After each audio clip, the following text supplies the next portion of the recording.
ഈ സിനിമയുടെ ഫിലിം മേക്കിങ്ങിനെ വേണമെങ്കിൽ സ്ഥിരം രീതിയിലുള്ളത് എന്നൊക്കെ പറഞ്ഞ് വെറും ശരാശരി എന്നൊക്കെ പറയാം. പക്ഷേ എല്ലാ തരത്തിലും നിരാശപ്പെടുത്തുന്ന ഒരു സംഗതി ഇതിലെ 2 സൂപ്പർ താരങ്ങളുടെയും പ്രകടനമാണ്. കുറച്ച് സട്ടിലായിട്ട് പെർഫോം ചെയ്യണമെന്ന ഡിമാൻഡ് സണ്ണി ഡിയോളിനെ കാര്യമായിട്ട് ബാധിച്ചതുപോലെയാണ് പുള്ളിയുടെ പെർഫോമൻസ് കാണുമ്പോൾ തോന്നുക.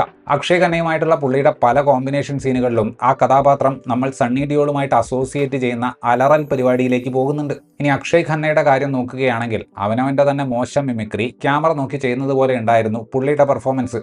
കുറ്റബോധം 10 വയസ്സൊക്കെ ഇല്ലാത്ത ഒരുത്തനായിട്ട് ഷൗര്യമാൻ എന്ന കഥാപാത്രത്തെ മാറ്റാൻ വേണ്ടി പുള്ളി സ്ഥിരമായിട്ട് ചെയ്യുന്ന ചുണ്ടുവളച്ചിട്ടുള്ള പുച്ഛം പരിപാടി ഇതിലും ചെയ്യുന്നുണ്ട്. പക്ഷേ ഇത്തവണ അത് കുറച്ച് കൂട്ടി ചെയ്യാൻ നോക്കിയത് മൊത്തത്തിൽ മുഖം കൊണ്ട് ഗോഷ്ടി കാണിക്കുന്ന പോലത്തെ ഒരു അവസ്ഥയിലേക്ക് പെർഫോമൻസിനെ കൊണ്ടുപോകുന്നുണ്ട്.